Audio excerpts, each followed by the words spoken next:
সদ্য প্রয়াত সাবেক তিনবারের প্রধানমন্ত্রী দেশনেত্রী বেগম খালেদা জিয়ার বিদ্রোহী আত্মার মাগফেরাত কামনায় দোয়া মাহফিল ও আলোচনা সভা অনুষ্ঠিত হয়েছে।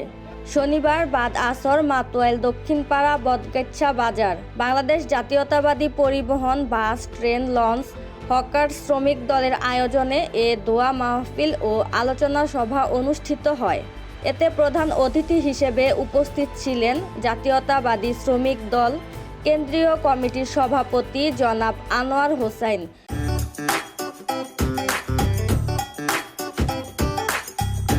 প্রধান বক্তা জাতীয়তাবাদী শ্রমিক দল কেন্দ্রীয় কমিটির সাধারণ সম্পাদক নুরুল ইসলাম খান নাসিম। বিশেষ অতিথি হিসেবে উপস্থিত ছিলেন জাতীয়তাবাদী শ্রমিক দল কেন্দ্রীয় কমিটির সাবেক যুগ্ম সাধারণ সম্পাদক বীর মুক্তিযোদ্ধা মোহাম্মদ আবুল খায়ের খাজা।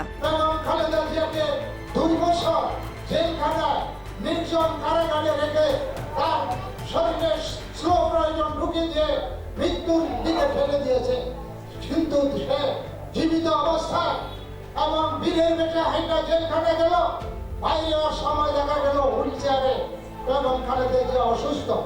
এরপর থেকে বেগম খালেদা জিয়া অসুস্থ হতে পারেনি এবং বারবার আবেদন নিবেদন করা সত্ত্বেও আমাদের নেত্রী বেগম খালেদা জিয়াকে এই স্বৈরাচারিণী শেখ হাসিনা বিদেশে যাওয়ার অনুমতি দেয়নি, চিকিৎসা নেওয়ার সুযোগ দেয়নি।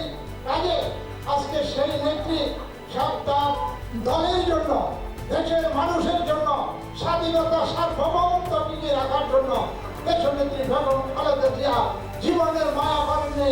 শেষ পর্যন্ত আপসহীনভাবে গত 30 ডিসেম্বর বেগম খালেদা জিয়া শেষ নিঃশ্বাস ত্যাগ করেন। উনি 17 বছর ওনার ছেলেকে দেখিনি এবং উনি নিজেও কমেন্ট করেছে যে যেদিন তারেক রহমান দেশে আসবে সেদিন শত শত কোটি লোক এই তারেক রহমান অভ্যর্থনা দেওয়ার জন্য বিমানবন্দরে উপস্থিত হবে।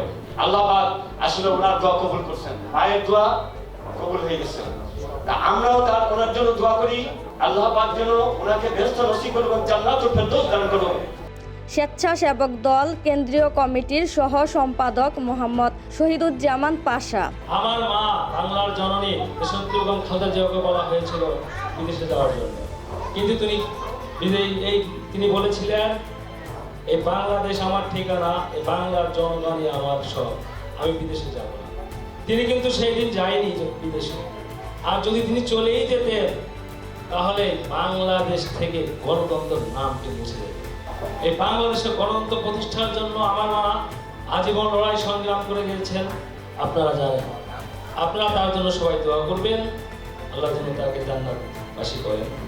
ঢাকা বিশ্ববিদ্যালয় ছাত্র দলের সাবেক সভাপতি আল মেহেদি তালুকদার, এছাড়াও আরও উপস্থিত ছিলেন মোহাম্মদ সুমন ভুইয়া, আনিসুর রহমান মাইজ্জা, মোহাম্মদ ইউসুফ শিকদার, ইব্রাহিম আকন্দ, মাজহারুল ইসলাম মাজু, নাজিমুদ্দিন খান, জামান ভুইয়া, মিজানুর রহমান ভুইয়া, মনির খান সহ অন্যান্যরা।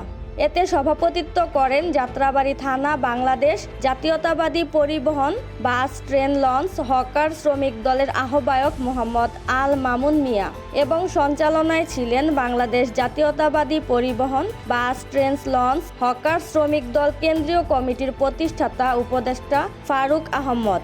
DCN Bangla TV news desk. তাই আজকে আমরা এই গণতন্ত্র ফিরে পেতে যাচ্ছি এবং যদিও আজকে এটা রাজনৈতিক মঞ্চ নয়, ম্যাডামের জন্য দোয়ার আয়োজন, তারপরে বলতে হয় আপনারা সবাই আমাদের বর্তমান চেয়ারম্যান তারেক রহমান সাহেবের জন্য দোয়া করবেন, যাতে উনি ভালোভাবে দেশ পরিচালনা করতে পারেন।